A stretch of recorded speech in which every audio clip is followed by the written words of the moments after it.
anyway, ladies and gentlemen, without further ado, our first guest tonight is none other than Jay Nygard, the Turbine guy. You know him from Adam versus the Man. You know him from GoGreenEnergyOnline.com. You know him as the installer of the awesome Turbine here in Gardenia. And really encourage everybody to check out this website just as a great resource for off-grid energy in general. And I can attest, I couldn't give, we can go over your resume and all that boring shit if you want tonight, Jay. We can get into all of that. And your credentials are unquestionable. I mean, don't you have to touch some kids or something to be governor of a major state, or steal some business to be like a governor of a major? So they got something on you. Anyway, Jay and I, from knowing him for just a couple of years, having him come out to Gardenia, I can give him the highest character endorsement possible as someone who's doing this for the right reason, as someone who has the best interests of the people of Minnesota in mind, as someone who has the best interests of humanity in mind, as someone who acts with integrity and communicates responsibly and with intellectual integrity and deals fairly with everyone. So I think that's better than your resume, Jay. But with that being said, who are you and why do you hate yourself enough to run for governor of Minnesota as a libertarian? Oh, geez. Well, the first thing I got to say is I really wish my wife had heard that. That would have been great, and we might end up having a good night. I'm going to have to find a way to get that replayed here quick. And secondly, just tremendous kudos for you rescuing those animals. I'm telling you, too many times people don't understand what goes on with animals in their lives. And the fact that you guys went to all this effort to help these dogs is great. No, let me interrupt you, Jay. Let me interrupt for one little thing here, because I personally know Jay as a dog guy. I've seen him with his dog on camera. I've seen him with his dog in person, and I've seen him go through the loss of his dog. And I know that's a shitty way to start an interview and put you on that note, but I hope you can smile about it and recognize now that seeing me go through that, being a dog guy myself, and what that means. That's the ultimate verification of your credentials. He's a legit dog guy. I've seen him lose one. You know, and it's really funny the way you put that, because, and I didn't lose a dog. I lost my best friend is what I lost. And it goes so much deeper than that. But I'd have people sit here and say, oh, you're this, you're that, you're this kind of person. And I'd go, if I really was, then how did this guy turn out this way? You know, your animals and your pets emulate who you are. They're a part of you. Your son. I mean, I know this is not the normal way to start a gubernatorial interview, but your son was out here as well, helping with the turbine installation. And I think, I wish I could have the credentials as a parent myself, but I think the values represented what you've done and the man that your son has become. How old is he now? He's old enough to know better. That's first, but he's nearing 30. So all right. But born in 92. So he's nearing 30. And so, it is nice to see how my son has learned how to think for himself and find his own way in the world. And there are some things I may agree or disagree with him, but he usually has a pretty solid reason for whatever he chooses. And you brought up all that great stuff about who I am and questioning why I would possibly want to sacrifice and run for something like governor in this nation right now. And the reason I see is opportunity. Okay, I see tremendous opportunity ahead of me. I see where our state and our country is, and I see the public buildup I've been able to create, and I can see how I can bring the libertarians to another level in Minnesota. And that's specifically what I'm trying to do. Now, I'm not saying I'm going to win, but of course the possibility is always there. And my goal is to emulate Jesse the Body when he ran and how he ran, because he was in I hope you mean when he ran, not how he is now, because he's kind of gone off the deep end since then. But I will say he's always been a man of passionate principle. But Yes.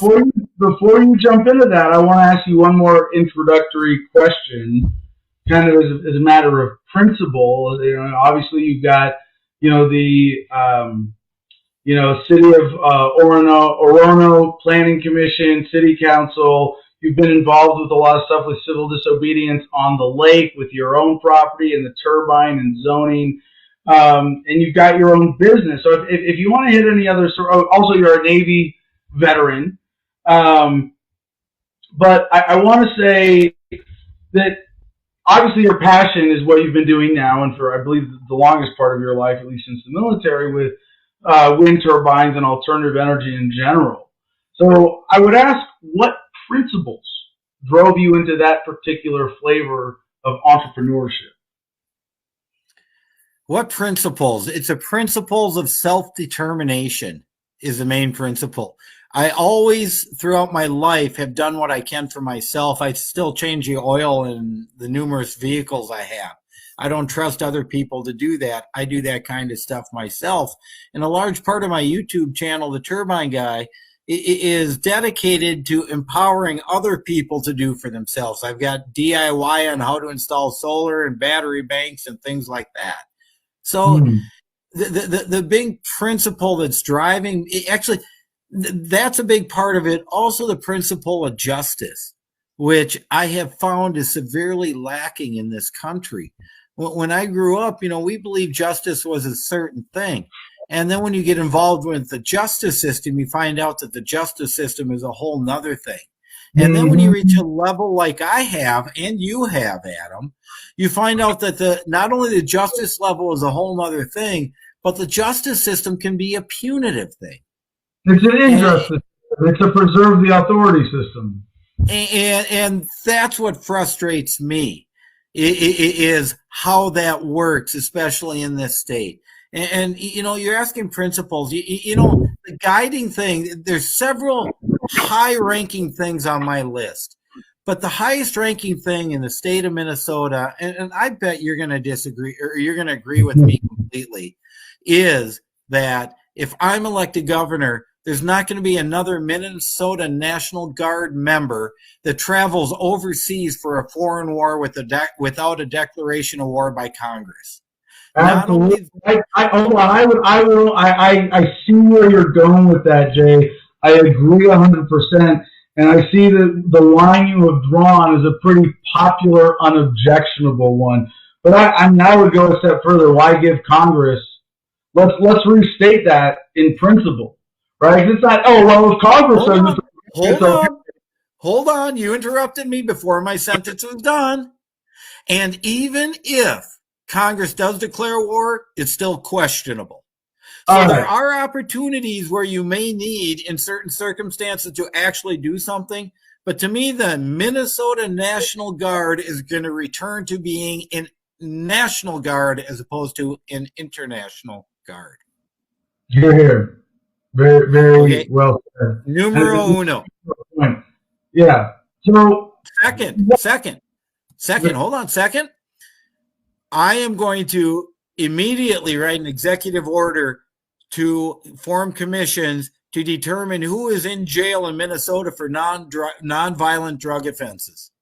And those people are going to get out of jail for either pardons, commutations of sentences, or however we need to get them out of our jail. So our economy is not supporting moral judgments. Absolutely. Okay. All right, number 3. Yep, that's number 2. Those are 2 big things. I think those 2 are really going to drive me to a popular sentiment. But there's still a lot more I have. You know, I know a elderly lady near me whose property taxes keep increasing because people keep building bigger houses. Now, she's lived in this house since she was a kid, but she's going to lose a house because of the increase in property taxes. You know what? State of Minnesota needs to find a way to cap a property tax in a house so older people aren't forced to move out specifically because of things built around them. And not only that, the state of Minnesota needs to revisit its whole tax schedule as to why we are so overtaxing us. We end up with billions and billions of surplus every year. We need to lower the overall tax rate in Minnesota.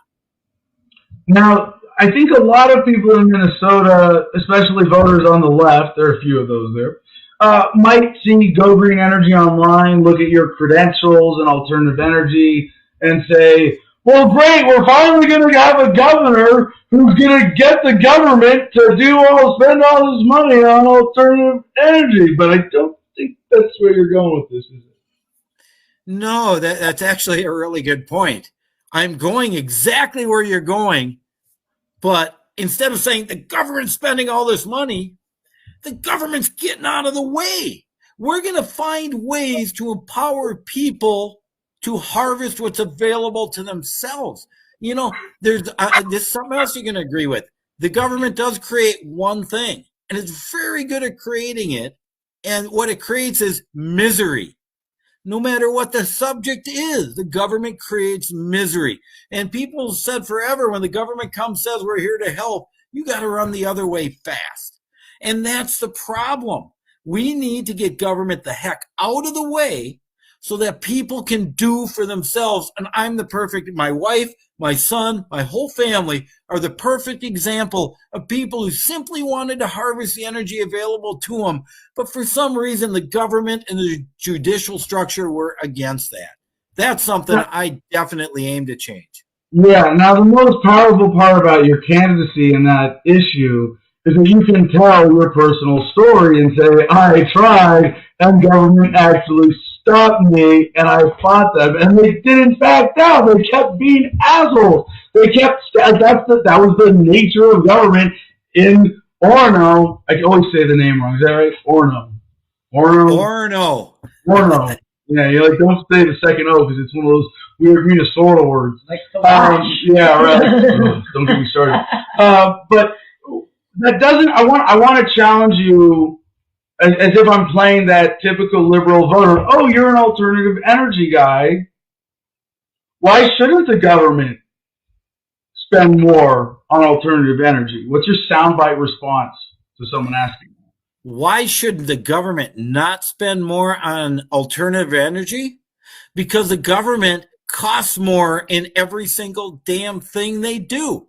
There's a boat sitting across a lake that's about to get moved from the landing to where it belongs. The government got in the way of doing this, and the government solution was $74,000 plus to move this boat a whole quarter mile. The gentleman who's going to do it within state statutes is going to do it for under $4,000. That's specifically why the government does not need to be involved. So, what are you hoping to accomplish then?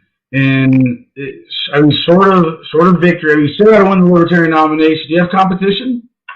Yes, Chris Dock, who's a longtime Libertarian up here, who I have absolutely nothing bad to say about. I like his beliefs. I like his character. He's a good guy. But I just see the opportunity right now where, with the publicity I've had with the boat across the lake and my YouTube channel getting almost to 9,000 subscribers and all the other stuff. And actually, there's something you haven't even heard.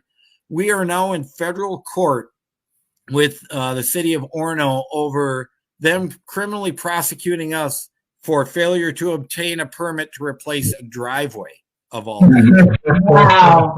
Now, we went through trial, and my wife got a lawyer at the very last second, and I told Greg that, you're really going to thank me because I handed you the easiest one you ever had.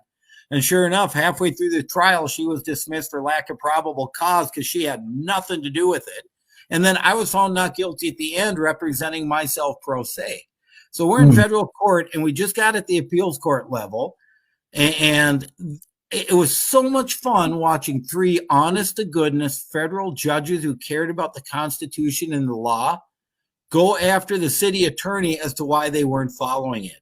So in this campaign, we are going to have a victory in the next couple of months. I'm hoping, let's put it that way, in which we're getting back to our trial in federal court where we get to hold the city accountable for malicious prosecution, abuse of process, violation of First Amendment, and other rights.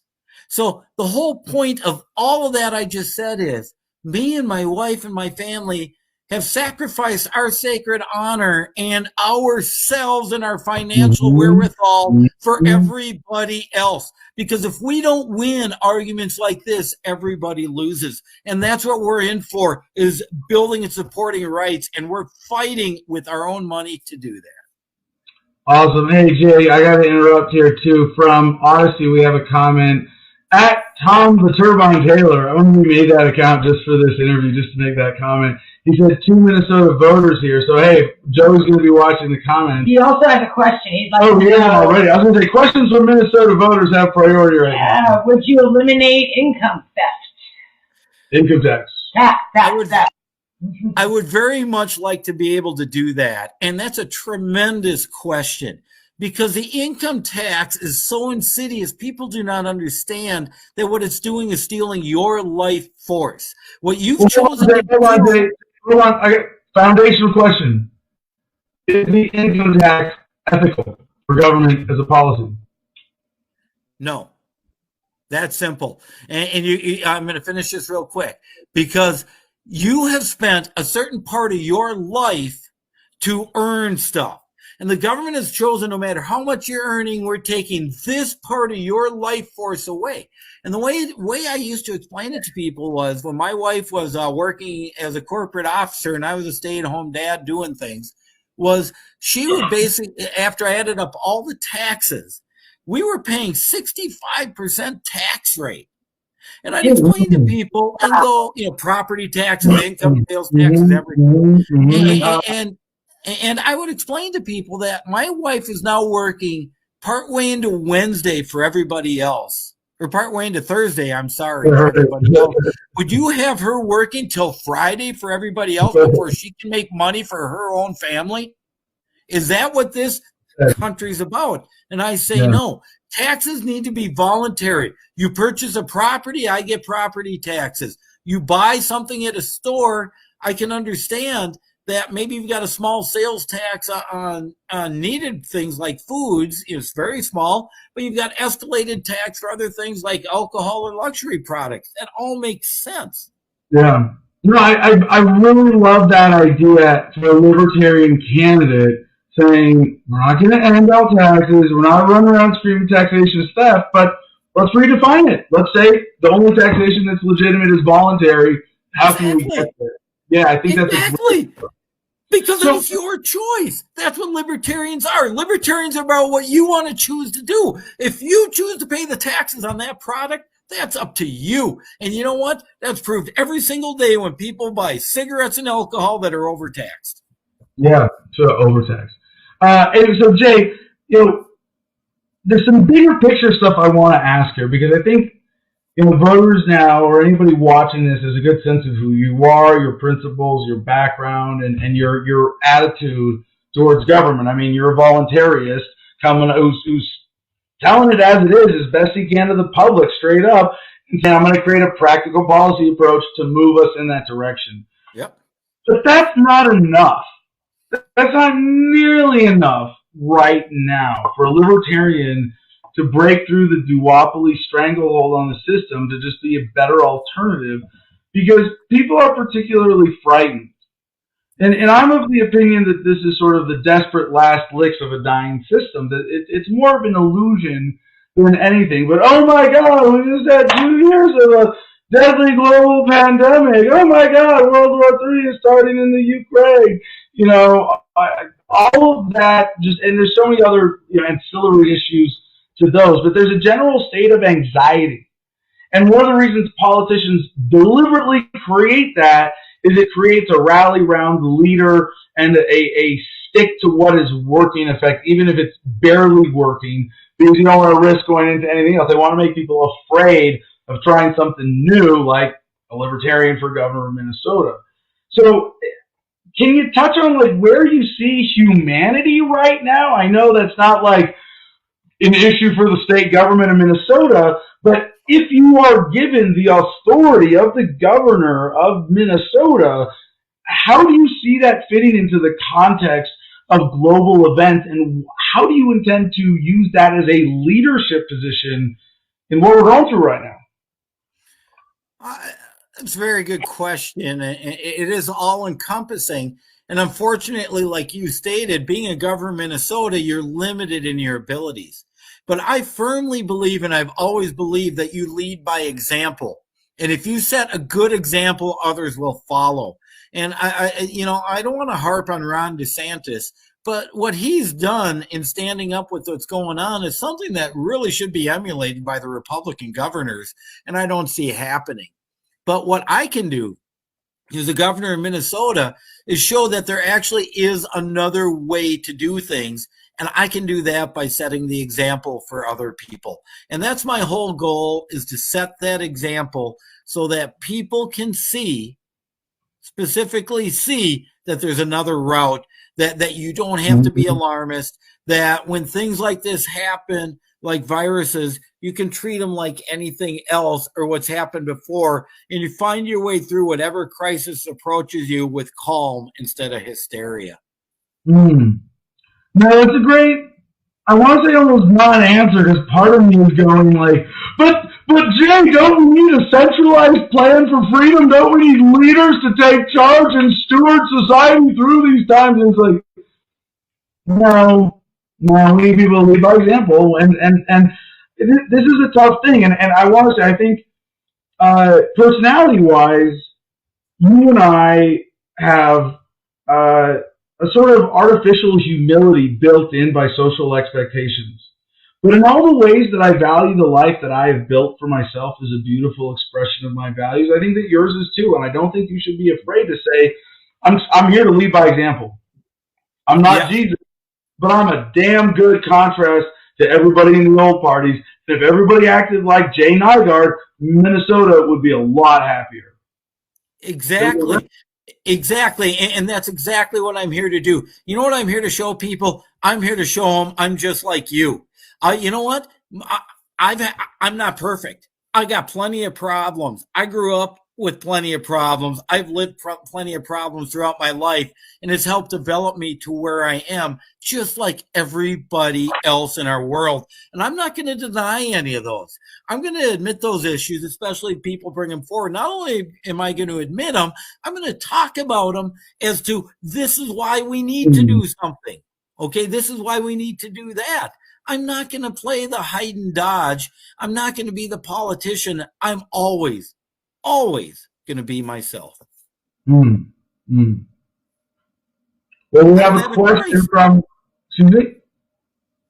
Yeah, where do I get flyers and signs to hand out? Well, why don't you talk about the overall timeline of your campaign and the strategy, and then we'll have flyers and signs to hand out.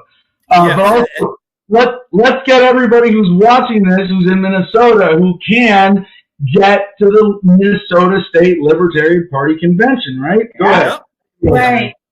Absolutely. Everybody needs to get there. A week from Saturday, the convention starts. I'm on the list. I want to be voted a delegate to Reno, so I very well may do that and drive out there. Excellent. Yeah, so I'm excited about that. But I'm more excited about Sunday when the governor thing comes up, and that's going to happen. And I haven't invested a lot of money or effort into all the side stuff that goes, because it's so important to me to get the Libertarian nomination. So that's where my focus has been. And once I get the nomination, I'm going to blow all of that stuff up. So like Adam said, let's get to the Libertarian Convention a week from Saturday and Sunday. Let's get me nominated by the Libertarians so we can move forward and we can all have a voice, just like I'm saying. Well, let me ask then the question from the perspective of a Libertarian Party state delegate to the Minnesota State Convention. Are you going to be a full-time candidate? How hard are you going to work? What kind of candidate are you going to be? What kind of effort can we expect from you if you get the nomination? Another very good question. I'm getting tired of this, Adam. You're challenging me. Okay, you're challenging me. But, you know, my candidacy is going to be directly related to how things go, I guess. And my goal is I have a super appeal to the younger population. And that is with my YouTube channel and my green energy stuff. Not only that, with my YouTube channel, I've got a huge appeal, just not only throughout Minnesota, but the country. So Yeah. I really plan on bringing, like you, Adam, a lot of people in to help support me. Yeah. I plan on Hey, any actual Minnesota delegates, I will help Jay with fundraising and promotion and everything else I can. So you got me in his corner too. Yeah. There you go. There you go. So that's all important. But the way I can see us winning this election, and the important things to do are two things: is I want to run the election like Jesse did, because Minnesota has a thing, a law that says if you donate $50 to a candidate, you get that back from the state. So we want to get people to start sending all these little contributions in. And how we're going to accomplish that is, considering I have this tie with the younger generation, is I'm going to be a social media maven or bitch or whatever you want to say. Okay? I'm going to blow up social media. I'm already all over YouTube. We're going to take that template and we're going to spread it everywhere. And we're going to swamp these older standardized candidates with the social media blitz like they've never seen before. It's very interesting. As a political science hack myself, I very much appreciate that you've done the homework on the race, not just looking at Jesse Ventura and looking at the current lay of the field, but looking at specific tactics that have worked in the past, and I hope you can make those tactics work for you. Now, Jay, I know you can't keep your eyes out on the screen for the whole interview, but I want to give you the chance, if you want to look the camera in the eye for just a minute, if you're up for it. I think voters want to see that. Take your hat off. Take your hat off. No, my hat is me. Yeah. I know. You're going to wear that hat as a governor candidate to all the debates and forums. I mean, it is who I am. I want to see your eyes, man. I want to see your eyes. I want you to take a second take the last few minutes that we've got here. And Jim, why don't you go over there and get his website up here, Go Green Energy Online. He doesn't have a campaign site, but this is his primary credential, and it really is an important leg up, as you've heard, in the strategy of this campaign. But Jay, take just the last couple of minutes we've got here and look people in the eye and tell them why they should be supporting you in this race. Why you should be supporting me. Because I have spent not only years, but over a decade standing up for you and your rights. I have spent my money, my life, my time, and my effort to try to get the judges and the communities around here to follow state law, to follow statute, and to support what not only the constitutions, but the law says. And that's been the biggest struggle. That's just part of me, though. That's the public part. What else have I done? I've raised a family. I've been married over 30 years. I've got 2 wonderful kids who are succeeding in the world. And I can't tell you what that has done for me and who I am inside. That's my private life. Now, you get beyond that, I do suffer from PTSD. I'm going to tell everybody that. I'm going to be upfront because I always have been. And that goes back to childhood abuse as well as what happened in the military. And it's something I struggle with and I deal with. But, I'm a survivor. I've always been a survivor. I survived that. I survived the military. I survived other things. And you know what? I've survived the persecution going on in my community, and I'm still here and I'm still standing. And you know what? That's why you should support me, because I'm here to support you. I'm a survivor, and that's what I know how to do. Beautiful. Well said. I'm just sending another link to Jim to get this on there. We've got Go Green Energy Online up on the screen there. You've got an email, ways people can get in touch with you through that, of course. But and the Turbine Guy. Go to my YouTube channel, the Turbine Guy. Give me thumbs up. Give me subscriptions. I'm blowing it up here, and you know what? I'll tell you this. I bypassed Spike Cohen for a while. Now he's past me. But when I run for governor here, I'm going to jump past Spike again. So I got my own private competition going on with subs. Nice. The other website I just want to point out real quick for anybody who's in Minnesota, given that the state convention is coming up in a week and a half, and it is on their homepage, April 2nd and 3rd, the military convention, and the website, can Zoom get it on screen before I'm done, lpmn.org.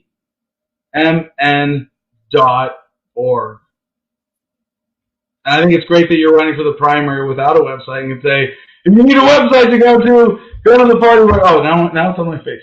There it is. lpmn.org. Go sign up. See what you got to do to be a delegate. If you have any questions, of course, you can reach out to Jay through his website. Jay, thank you very much for joining us. You know what, Adam? Thank you very much for having me here. And I can't tell you how much your support of me is appreciated here. Thanks, buddy. Right on, brother.